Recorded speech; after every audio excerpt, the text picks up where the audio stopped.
જે પણ લોકો ભારતીય સંસ્કૃતિ અને કલા સાથે જોડાયેલા હશે તે મારી આજની આ વાતને ચોક્કસથી સમર્થન આપશે. આપણે સાંભળતા હોઈશું ને કે આ સો કોલ્ડ હેશટેગ ટ્રેન્ડિંગ નથી. પૂછો છે પ્રશ્ન એક એવાવાળા લોકોને કે ભાઈ શું હોય ટ્રેન્ડિંગ?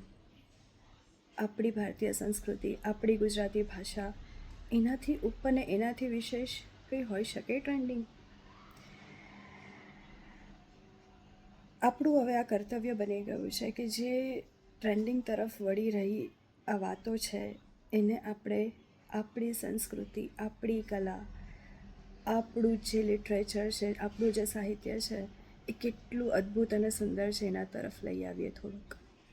અને એ શરૂઆત આપણે જ કરવી પડશે. એટલે કે જે કલા અને સંસ્કૃતિથી જોડાયેલા લોકો છીએ આપણે તો કરી જ રહ્યા છીએ, એમાં કોઈ શક નથી. પણ હવે એમને સમજાવવા માટે આપણે બોલવું પણ પડશે કે જે ગુજરાતી ટ્રેન્ડિંગ હોઈ શકે ને એ બીજું કોઈ ટ્રેન્ડ હોઈ જ ના શકે ક્યારે. જે ગુજરાતી સાહિત્ય, ગુજરાતી ગીતો, ગુજરાતી ભજન, એમાં જે એક આત્માને એક નિરાલો જ અદ્ભુત અહેસાસ થાય ને એ સો કોલ હેશટેગ ટ્રેન્ડમાં નથી થતો. એકવાર સાંભળી અને કરી તો જોજો.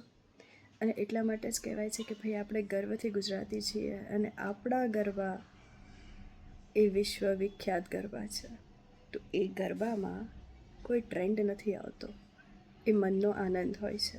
અને એ આપણો ટ્રેન્ડ છે, એક ગુજરાતીનો ટ્રેન્ડ છે. એને આગળ વધારીએ, ગર્વથી કહીએ કે હા હું ગુજરાતી છું અને મારું સાહિત્ય, મારી કલા, મારી સંસ્કૃતિ એ મારું ગૌરવ છે. Hashtag so call trending. Thank you.